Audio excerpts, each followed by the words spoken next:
नमस्कार दोस्तों, और आज बात करेंगे चाइना पाकिस्तान रिलेशनशिप के बारे में। देखिए, वो कहते हैं ना कि दुश्मन का दुश्मन दोस्त होता है। हिंदी की इस कहावत का परफेक्ट उदाहरण हो सकता है चाइना और पाकिस्तान की रिलेशनशिप।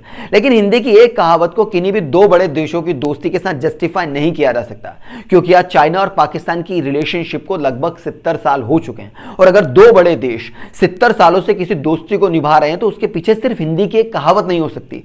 तो चाइना और पाकिस्तान की इस दोस्ती के पीछे, इस 70 साल की डिप्लोमेटिक रिलेशनशिप के पीछे रीजन क्या हो सकते हैं? तो देखिए, इसका बहुत बड़ा रीजन है चाइना की डेट ट्रैप पॉलिसी, जिसके बारे में हम सब जानते हैं। जहां चाइना उन देशों की मदद करता है जिनके पास फाइनेंशियल क्राइसिस है, जिनकी इकोनॉमी बहुत वीक है, जहां पॉलिटिकल अनस्टेबिलिटी चल रही है।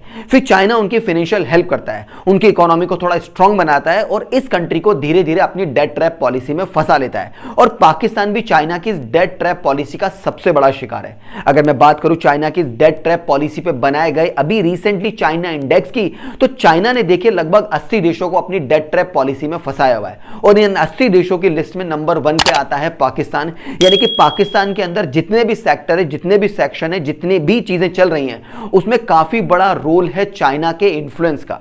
और इसी बात को अगर मैं आगे लेके चलूं तो पाकिस्तान के अंदर टेक्नोलॉजी में 98% इन्फ्लुएंस आता है चाइना की तरफ से।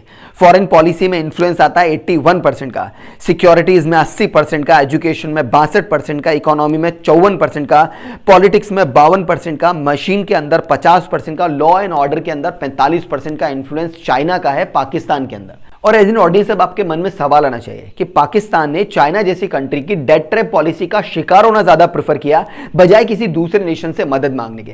तो देखिए, जब से पाकिस्तान का फॉर्मेशन हुआ है वहां फाइनेंशियल क्राइसिस ही चल रही है, उनकी इकोनॉमी वीक है और पॉलिटिकल अनस्टेबिलिटी चल रही है। इसलिए शुरुआत से ही पाकिस्तान को एक सपोर्टिव फ्रेंड की रिक्वायरमेंट थी, एंड नो डाउट वो फ्रेंड भारत ही होता। लेकिन भारत और पाकिस्तान के बीच चल रहे मन मुटाव की वजह से भारत पाकिस्तान कभी दोस्त नहीं बन पाए।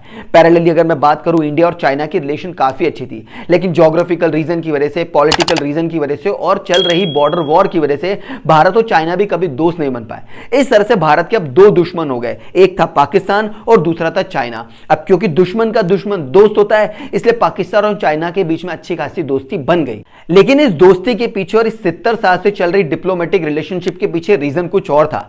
जहां पाकिस्तान को पैसों की और इकोनॉमी को ठीक करने की रिक्वायरमेंट थी, चाइना को भी पाकिस्तान की जरूरत थी। देखिए, चाइना के अंदर मैन्युफैक्चरिंग सेक्टर, सर्विस सेक्टर काफी अच्छा है, लेकिन चाइना के अंदर खाद्य सामग्री यानी कि फसल और खेत की कमी है, और पाकिस्तान के अंदर फसल, खेत, खाद्य सामग्री की थोड़ी अधिकता है। इसलिए चाइना ने पाकिस्तान की डेट ट्रैप पॉलिसी से फाइनेंशियल हेल्प तो कर दी, लेकिन पाकिस्तान के खेत फसल पे चाइना की काफी नजर है। वो उससे कब्जा करके अपनी खाद्य सामग्री, फसल और खेत को बढ़ाना चाहता है। और इसी वजह से चाइना ने पाकिस्तान की मदद की और डेट ट्रैप पॉलिसी में पाकिस्तान को फंसा लिया। हालांकि पाकिस्तान की बात करूं तो पाकिस्तान यूएन की मीटिंग में चाइना को काफी सपोर्ट करता है, फॉरेन पॉलिसीज में सपोर्ट करता है, पॉलिटिकल इंटरफेरेंस में भी सपोर्ट करता है, और बदले में चाइना भी पाकिस्तान की काफी हेल्प करता है। रही रिसेंटली कोविड की बात, तो कोविड में जहां पाकिस्तान को वैक्सीन अवेलेबल नहीं हो रही थी, चाइना वो पहली कंट्री बना जिसने पाकिस्तान की सबसे पहले कोविड वैक्सीन पहुंचाने में मदद की। और इस तरह से दोनों देशों के बीच में पिछले 70 साल से एक डिप्लोमेटिक रिलेशनशिप और एक स्ट्रॉन्ग फ्रेंडशिप को फॉलो किया जा रहा है।